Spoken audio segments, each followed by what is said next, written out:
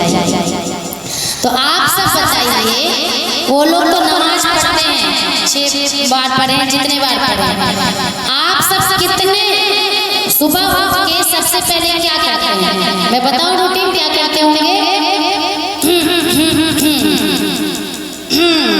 हो गया, हाँ। और दूसरा रूटीन क्या है?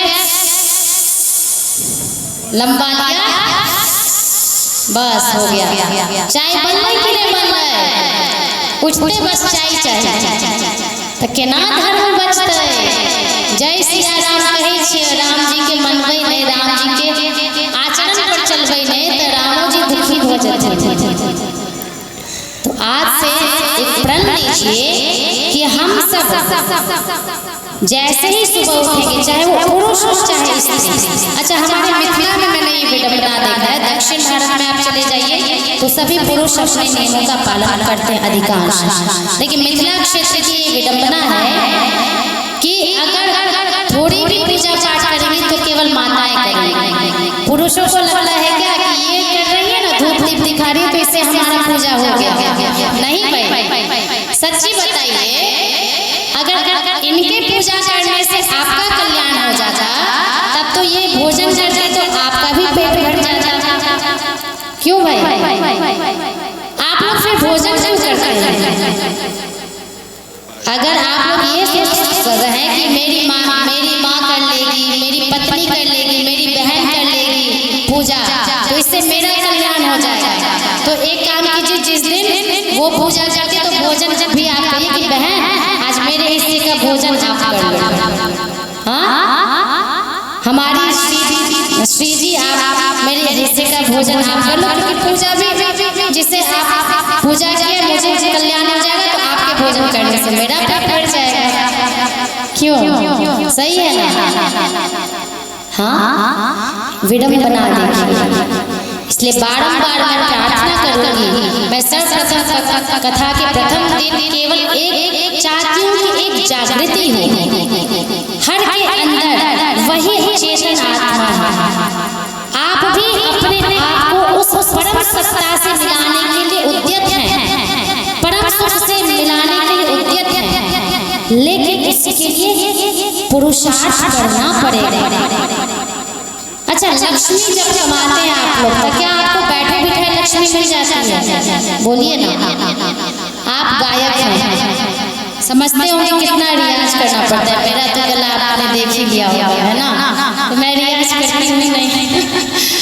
तो इन्हें पता है आज एक आपको भगवती का गीत सुनाने के लिए कितनी मेहनत करके आए होंगे ना, कि नहीं आए? ऐसे आके बैठ गए?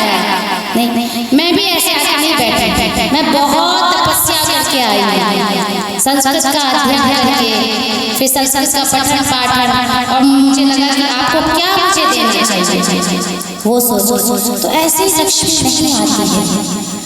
एक पैसा कमाने के लिए सामने बैठे हैं, सभी दिन रात हथौड़ा चलाते रहते, मारते रहते, कभी ये उंगली कट जाते, कभी वो उंगली कट जाता है। भारत में भारतीय आलसी नहीं है, भारत बहुत पुरुषार्थी देश है, लेकिन हमें सिखा दिया गया है कि पुरुषार्थ केवल पैसा कमाने के लिए करो, उसके अतिरिक्त पुरुषार्थ मत करो, जहाँ से पैसा मिले उसके लिए पुरुषार्थ करो। अच्छी बात है, लक्ष्मी नहीं तो फिर पेट पूजा कैसे हो? लक्ष्मी तो स्वयं नारायण की पत्नी है, अर्धांगिनी है, लेकिन केवल आप लक्ष्मी को चाहोगे और नारायण को भूल जाओगे तो फिर पूर्णता कहाँ से मिलेगी? सुख कहाँ से मिलेगा? स्वयं लक्ष्मी जिनके चरण का सेवन करती है, जिनके चरण सेवन के लिए बड़े बड़े ऋषि लालायित होते हैं, वो लक्ष्मी जी उनके चरण पर बैठी। सोचिए, स्वयं लक्ष्मी को उन नारायण के चरण सेवन से अपार सुख मिलता है, और आप लोग लक्ष्मी के पीछे बस पड़ के नारायण को भूले जा रहे हैं। इसलिए बारंबार प्रार्थना है कि यदि परम सुख चाहिए तो लक्ष्मी से सुख नहीं, लक्ष्मी से साधन मिलेगा। हम पैसा से कमाते हैं कि हम सुकून का जीवन जी सके, इसलिए ना दो वक्त की रोटी मिल जाए, सुंदर सा घर बन जाए, बाल बच्चे की नौकरी लग जाए, क्यों? शांति से जीवन जी सके। फिर भी जीवन में अशांति है। क्यों है अशांति? क्योंकि हमारी दिनचर्या खराब है, स्वीकार करना पड़ेगा। और इसमें भेदभाव मत कीजिए कि अरे महिलाओं का ये पूजा पाठ का है। पूजा पाठ सबको करना अनिवार्य है। पूजा पाठ केवल धर्म का हिस्सा नहीं है, बारंबार मैं कह रही हूँ। हिंदू का एकमात्र प्रामाणिक ग्रंथ, बहुत सारे ग्रंथ हैं, श्रीमद् भागवतम तो आपका 18 ऐसे दो बड़ी बड़ी पुस्तकों में पढ़ा हुआ है। उसको आप पढ़ने जाएंगे बहुत समय लगेगा। लेकिन भगवत गीता मात्र इतनी छोटी सी पुस्तक आती है। आज से यदि हर हिंदू आप यदि बैठे हैं यहाँ पे, आप संकल्प लीजिए कि नहीं संस्कृत आता है तो हिंदी भगवत गीता का एक श्लोक प्रतिदिन नहा के तुरंत हम करेंगे तो निश्चित देखिए आपके जीवन में परिवर्तन होगा, निश्चित होगा। एक धन कमाइए और दूसरा पुण्य कमाइए। धन कमाने के साथ साथ हमें धर्म को भी कमाना है। तो कौन कौन धर्म कमाना चाहते हैं? हाथ उठाइए, हाथ उठाइए। धर्म कौन कौन का? धन तो कमा रहे हैं, धर्म कौन कौन कमाना चाह रहे हैं? पुण्य सच में किसको चाहिए? आज से संकल्प लीजिए कि हमारे घर में भगवत गीता की जो छोटी सी पुस्तक है उसका एक श्लोक हम नित्य पारायण, नित्य पाठ में कम से कम एक श्लोक पढ़िए। देखिए आपके जीवन में कितना परिवर्तन होगा। तो यहाँ पर नारद जी को उदास देख के शंकरादि पूछते हैं उनसे, कथम ब्रह्मन्ति नमुखः कुतश्चित्तातुरो भवान् त्वरितं गम्यते कुत्र कुतश्चागमनं तव। आपका मुख इतना उदास क्यों है? क्योंकि हरि का दास कभी उदास हो ही नहीं सकता। कहते हैं ना, सारे सब दुखी सुखी राम का दास। इसलिए उनको बहुत आश्चर्य लगा कि चलो साधारण जन तो हमेशा दुखी रहते हैं, बेटा ये किया, बेटी को किया, वो उनका तो दुख का रोना हमेशा लगा ही रहता है। लेकिन हरि का दास क्यों उदास? उनको बहुत आश्चर्य लगा। इसलिए वो कुतूहलवश पूछ रहे हैं कि आप बताइए आप इतनी चिंता में क्यों हैं? आप दुखी, जो नारायण का भजन करेगा वो दुखी, ऐसी क्या बात हो गई नारद जी?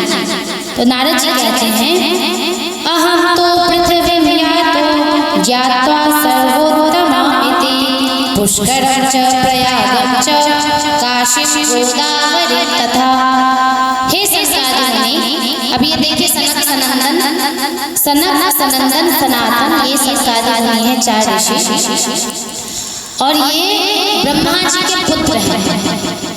और ये हमेशा 5 से 6 वर्ष के, 4 से 5 वर्ष के बालक जैसे हमेशा रहते हैं। ब्रह्मा जी के प्रथम पुत्र हैं, लेकिन इनकी आयु हमेशा इतनी छोटी रहती है, ये कभी बढ़ते ही नहीं, मतलब ये अमर है, आप ऐसा समझिए। तो उनको प्रणाम नारद जी करते हैं, कहते हैं कि मैं इसलिए दुखी हूँ क्योंकि मैं बहुत उन्माद के साथ, बहुत मस्ती के साथ सोचा कि चलो आज पृथ्वी लोक पर विचरण करता हूँ, क्योंकि जिस पृथ्वी लोक पर साक्षात माँ भगवती गंगा है, गोदावरी है, यमुना है। अभी प्रयागराज महाकुंभ से आप स्नान करके आए हैं, कौन कौन गए थे महाकुंभ? चलिए बहुत लोग गए थे। तो वहाँ पर महाकुंभ का एक अलौकिक ही आपको स्नान का अनुभव हुआ होगा। तो नारद जी भी यही सोचे कि मैं पृथ्वी पर सोचा कि सबसे ज्यादा पवित्र लोक अगर पूरे त्रिलोकी में है तो वो है पृथ्वी लोक, तो चलो आज उसका मैं दर्शन करके आता हूँ। लेकिन वो देखते क्या है, और मैं अभी बस जाम के अनुसार मुझे 15 से 20 मिनट लगेगा, यहाँ से सच बोलना प्रारंभ कीजिए। तो देखिए क्या दुर्दशा हो गई है। नारद जी जो कह रहे हो अक्षर सत्य होता दिख रहा है। हर व्यक्ति, हर बच्चा झूठ बोल रहा है। झूठ से भी बड़ा अपराध पता है क्या हो रहा है? हर बच्चे के मुंह पे गाली है कि नहीं? वो गाली कहाँ से सीखता है? आपसे, अपने माता पिता से सीखता है, अपने चाचा, नाना, दादा से सीखता है। और सबसे विडंबना देखिए, जो जिस गाली को बोल रहा है उसे उसका मतलब भी नहीं पता। ये कितना गंदा मतलब है इस गाली का। माँ से जो मन होता है वो बच्चा खेल खेल में बोलने लगता है, हंस के बोलने लगता है। हाँ, आजकल गाली बोलना एक ट्रेंड चला है। गाली बोलने का मतलब है कि जो जितना गाली बोलेगा वो उतना स्मार्ट कहलाएगा। एक कौन सा शो था, इंडिया लेटेंट, वो जो चला था, उसमें दिखाते कि कौन कितना बोल बोलेगा। हमारे भारत में ऐसे शो चल रहे हैं, सोचिए, गाली वाला शो। इसलिए बहुत आवश्यक है कि हम इस बात को समझें कि हम जा कहाँ रहे हैं। सोने का वो घड़ी दिखाई दे रहा है, लेकिन गिरते जा रहा है, हम बैठे हैं। इसे नारद जी इतना दुखी मन हुआ नारद जी का, कहते कि मैं बहुत ज्यादा दुखी होते होते फिर मैं कहाँ पहुंचा, वृंदावन पहुंचा। तो वहाँ एक युवती, एक बड़ा आश्चर्यजनक घटना मैंने देखा। एक स्त्री है और उसमें 2 पुत्र हैं। उसका 2 पुत्र बूढ़े के जैसे प्रतीत होते ऐसे झकझक, और वो स्त्री परेशान है, अपने पुत्र की अचेत अवस्था देख के परेशान है। तो उनको कुतूहल हुआ कि क्या किया जाए।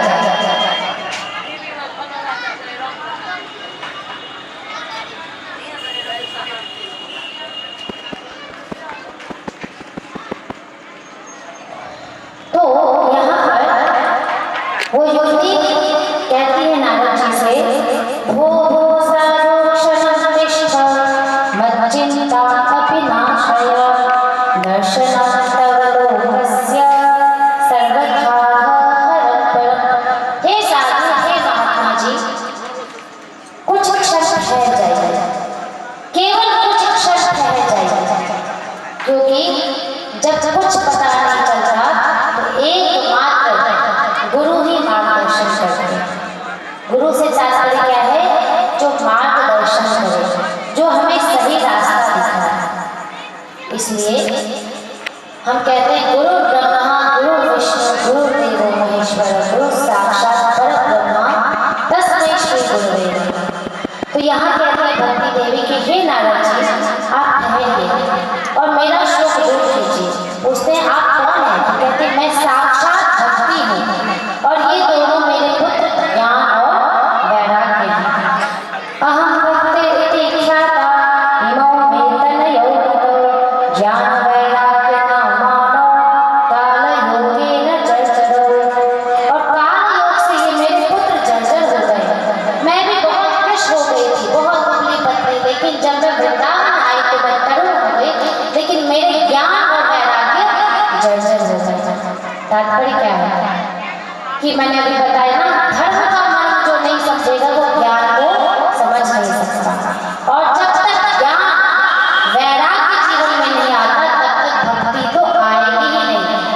जैसे कि साधारण एक उदाहरण लीजिए कि किसी माँ को आप बहुत दुलार कर ले, खाना खिला दे, पिला दे, उसके बेटे को फटकार दे, कोई माँ बर्दाश्त करेगी? बताइए। हर एक माँ चाहती है कि मेरा बच्चा, मेरी बेटी, मेरा बेटा सबसे आगे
हरे राम हरे राम एव केवलम कलौ नास्ति नास्ति नास्ति एव संशयः। अर्थात इस कलयुग में एकमात्र भगवान का नाम है, जो अगर कोई यज्ञ भी ना करे तब भी ना करे, लेकिन केवल भगवान का नाम ले ले तो इस संसार से वो तर जाता है, वो साक्षात मुक्ति को, नारायण के पद को प्राप्त हो जाता है। इसलिए हमेशा कहना चाहिए क्या, जिस देश में, आइए सबसे भजन बहुत सुंदर गाते हैं, आप लोग भी कोशिश कीजिए साथ का। जिस देश जिस देश परिवेश में रहो, क्या कहो, राधा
इसलिए दुख में भी रहे।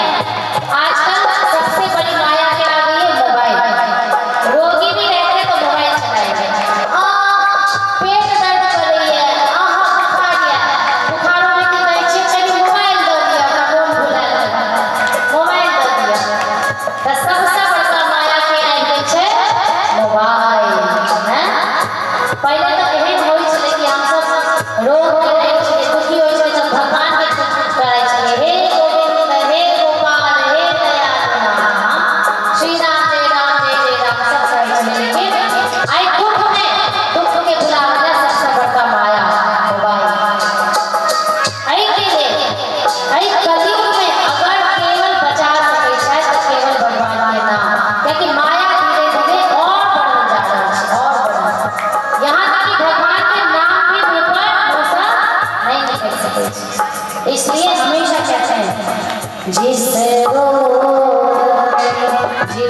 भोग में जिस योग में रहो राधा रमण राधा रमण राधा रमण बोलिए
रील्स देखने से फुर्सत कहाँ है ना। या तो कभी फेसबुक, कभी इंस्टाग्राम, कभी यूट्यूब, फेसबुक, इंस्टाग्राम। अच्छा एक बात देखिए, भगवान कितनी कृपा करते हैं कि उस माया के अंदर भी अपनी कृपा बरसाते हैं। पता है कैसे? मोबाइल तो बहुत बड़ी माया है। हाँ, सोचते हैं कि रील्स देखेंगे 30 सेकेंड का, 60 सेकेंड का, लेकिन होते होते 3 घंटा कैसे बीत जाता है पता ही नहीं चलता है।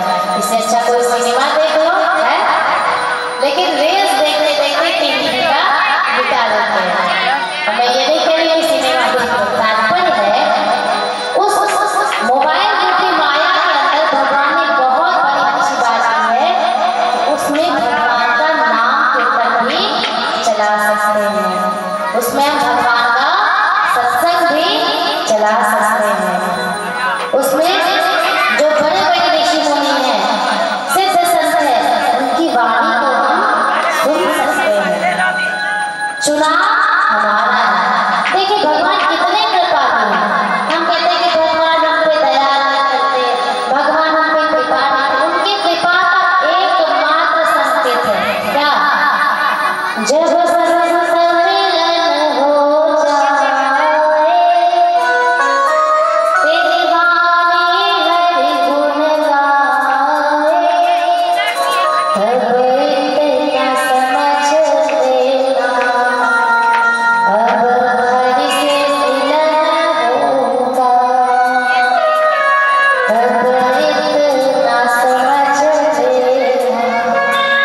तो समझिए कि फिर ये जन्म बेकार है।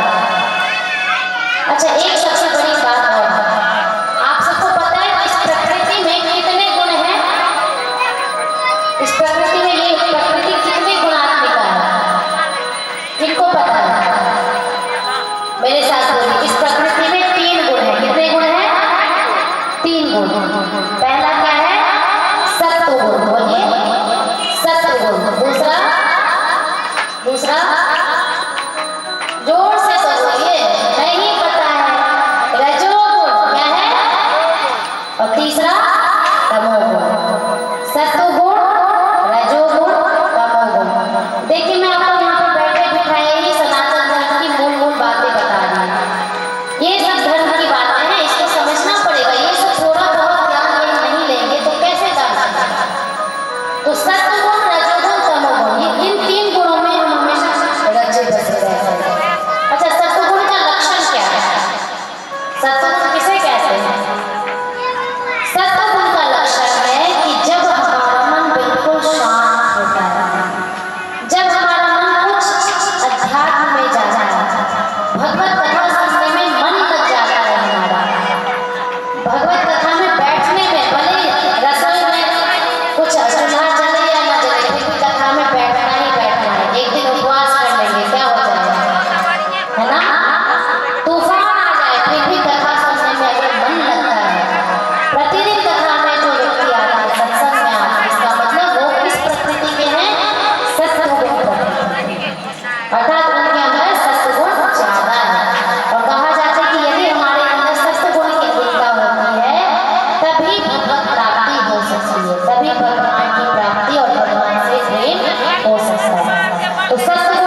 इसलिए मुझे जाने दो, मैं निश्चित वचन देती हूँ कि मैं आपको आऊंगी और अपना आप मुझे शिकार कर लीजिएगा। तो कहता है ठीक है जाओ।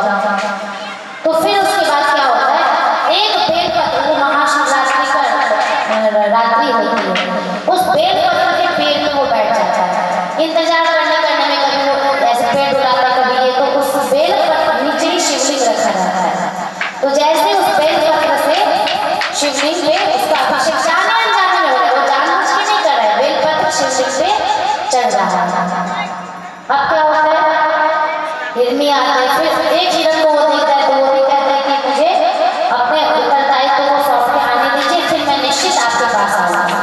ऐसे करते करते वो व्याध सबको समय देने लगता है और इधर जाने अनजाने में उसको उसके हाथों से शिव पूजा का महाफल उसको प्राप्त हो रहा है। और जब सारे हिरनी हिरन उसके सामने उपस्थित होते हैं, आपको पता है व्याध क्या करता है, व्याध अपने आप को धिक्कारता है, अरे मैं कितना बड़ा पापी हूँ कि अपने कुटुंबियों का, अपने परिवारों का पालन पोषण करने के लिए किसी के परिवार को छीन रहा हूँ, उसके परिवार से उसको अलग कर रहा हूँ। सबसे बड़ा दुनिया का यदि कोई महापाप है तो उसके परिवार से, उसके परिवार में विच्छेद कर रहा है। वो हिरन भी तो किसी की माँ है, वो हिरन भी तो किसी का पिता है, वो बच्चा भी तो किसी का बच्चा है। ये सबके साथ घटित होता है, चाहे आप बकरी को देख लीजिए, बकरा को देख लीजिए। ये है शिव पूजन का महाफल। इसलिए कहा जाता है कि शिव महापुराण पढ़ेंगे तो समझ में आएगा कि शिव साक्षात पशुपति हैं। इसका व्याकरण में करेंगे तो क्या होगा, पशुनापति इति पशुपति। पति का तात्पर्य पता है क्या होता है, पारक्षणे धातु से पति शब्द संपन्न हुआ है। पाति इति पति, जो रक्षा करे वही पति है, और जो भक्षण करे वो तो पति हो ही नहीं सकते। वो शिव किसके पति हैं, क्या शिव मानव पति कहलाए? उनका नाम मानव पति कभी सुना है आपने? बोलिए ना। नहीं, उनका नाम है पशुपति। तात्पर्य जो पशुओं की रक्षा करे, जो दीनहीन की रक्षा करते हैं, निर्बल प्राणियों की रक्षा करते हैं, वो है शिव। और शिव के भक्त कौन है, जो शिव के जैसा आचरण करते हैं।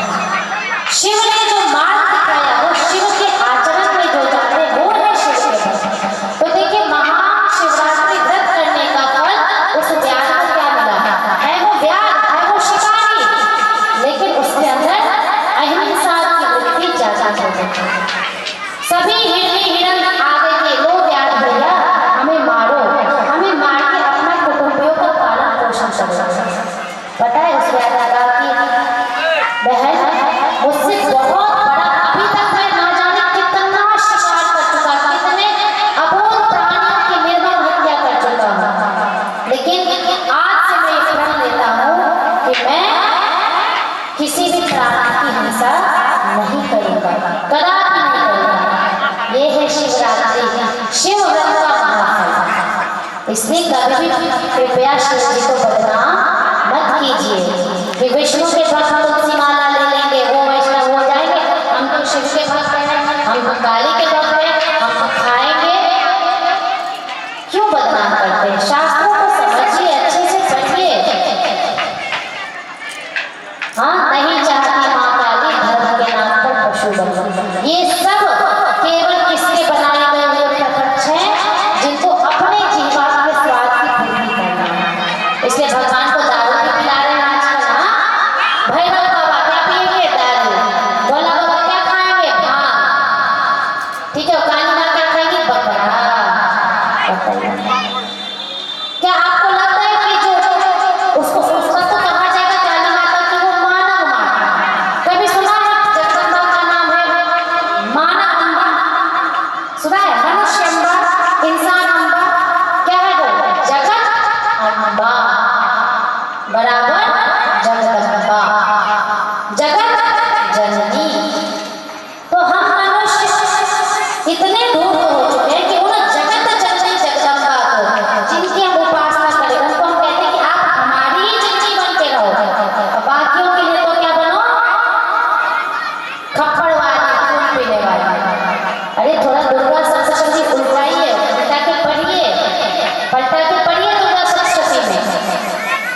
रक्त पिया था जगदम्बा ने? क्या वहां एक अबोध बकरा आया था, उसका ऐसे ऐसे काटी थी और कहती खून चाहिए मुझे, रक्त चाहिए, रक्त, ऐसे करके पी गई थी? क्या ऐसी कथा है? यहाँ कुछ पंडित लोग भी होंगे, बताइए मुझे। माता सबसे पहले रक्त पीना कहाँ से प्रारंभ की? रक्त बीज के रक्त से। और आपको पता है क्यों?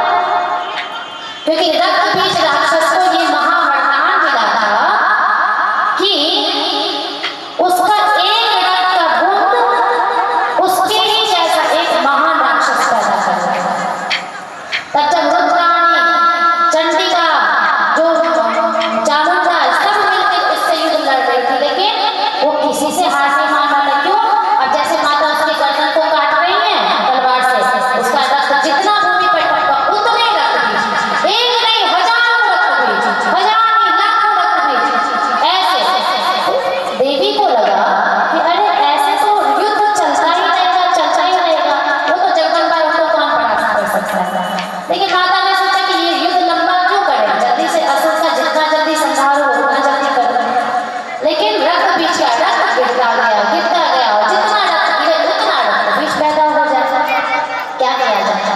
तो माँ ने आदेश दिया चामुंडा को, चामुंडे आप क्या कीजिए, एक कपाल लीजिए और उसमें मैं इसका तलवार से इसका गर्दन छेद करूंगी, विच्छेद करूंगी, और जहां जहां इसका रक्त गिरे आप उस रक्त को कपाल में लेके, मतलब कटोरे में लेके उसका पाक कर दें। क्यों?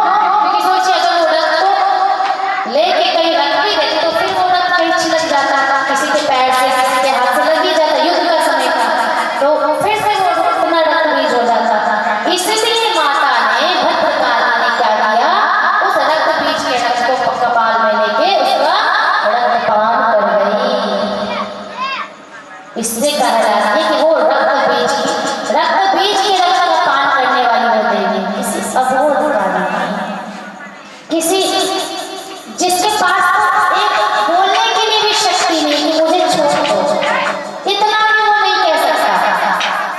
सोचिए ना, यहाँ पर किसी मनुष्य को की हत्या हो जाए तो क्या होता है? पुलिस में हम एफआईआर दर्ज करवा सकते हैं ना, उसको जेल भेज सकते हैं कि नहीं? अगर किसी मनुष्य को मार दिया जाए, किसी के, यहाँ तक कि अगर पिता के हाथ से हो जाए, है ना, भाई की हाथ, फिर भी उसको जेल भेजा जाता है और उसको कानून उचित दंड देता है।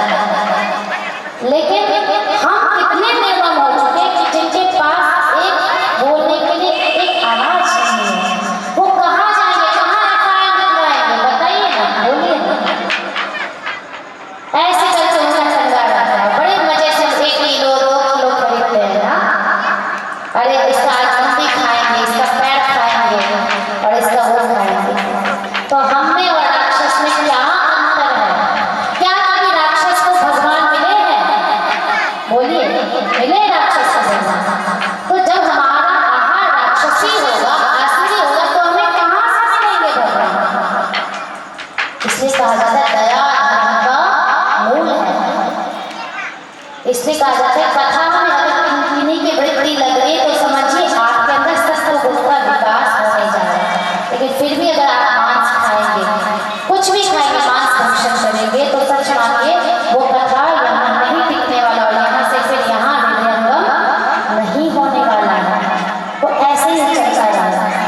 इसलिए कृपया प्रार्थना है कि मांस भक्षण छोड़िए अगर भगवत प्राप्ति चाहते हैं तो। नहीं तो देखिए, ये तो कर्म का, सोचिए सुप्रीम, हम कहते हैं ना कि कहीं न्याय नहीं मिलेगा, लेकिन सुप्रीम कोर्ट में न्याय जरूर मिलेगा, मिलता है, निश्चित मिलता है। आप सोचिए कि भारत एशिया में से एक छोटा सा ये देश है, एशिया महाद्वीप में भारत एक छोटा सा, उसमें भी सुप्रीम कोर्ट में न्याय मिलता है।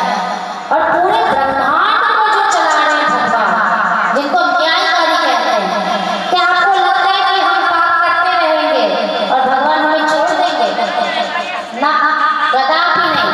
जिस प्रकार हम बहुत चाव से खाते हैं मांस, मछली या जो भी खाते हैं, जैसे हम उसको खा रहे हैं हम भी वही बनेंगे और हमें भी उसी प्रकार खाया जाएगा। निश्चित मानिए, निश्चित ऐसे किया जाएगा। क्योंकि सुप्रीम कोर्ट यदि सही न्याय दे सकता है तो क्या भगवान मूर्ख हो गए जिन्होंने हमें बनाया है? उनका न्याय तो इतना कठोर है, जब नरक का वर्णन आएगा ना तो रूह कांप जाएगी। कुंभ भी पाप है। जो व्यक्ति मांस भक्षण करते पता है तो कौन सा नरक मिलता है? कुंभ भी पाप। खौलते तेल में, थोड़ा कल्पना कीजिए, खौलता तेल, खौलता तेल, उसमें सूक्ष्म शरीर सीधे मारा जाता है। कितना तड़पता रहता है जीव, फिर भी उन यमदूतों को कोई दया नहीं आती। क्यों? क्योंकि वो कहते हैं कि तुम्हें जब मनुष्य शरीर मिला तुमको दया किसी प्राणी के प्रति दिखाई नहीं। अपनी छोटी सी चीज के लिए, इतना सा चीज के लिए उसको निर्मम हत्या उसकी किए। अब तो हम तो नहीं करते, हम तो बाजार से जाकर लेते हैं, मार्केट से जाकर लेते हैं। तो मार्केट में बिक क्यों रहा है? आपके कारण तो बिक रहा है ना। खरीद कम हो जाएगी तो बिक्री भी कम हो जाएगी। तो खरीदते हैं इसलिए बिक रहा है। तो इसलिए षड हिंसक कहे जाते हैं। हिंसा देखने वाला, हिंसा का संबोधन करने वाला, हिंसा करने वाला, वो जो मांस पका है उसको पकाने वाला, परोसने वाला, ये सब हिंसक कहलाते हैं। इसलिए सचमुच अगर मनुष्य जीवन को सार्थक करना है तो कृपया भगवत भक्ति के मार्ग पे सर्वप्रथम एक ही लक्ष्य क्या? मांस भक्षण आज ही छोड़िए, सत्य गुण में आइए।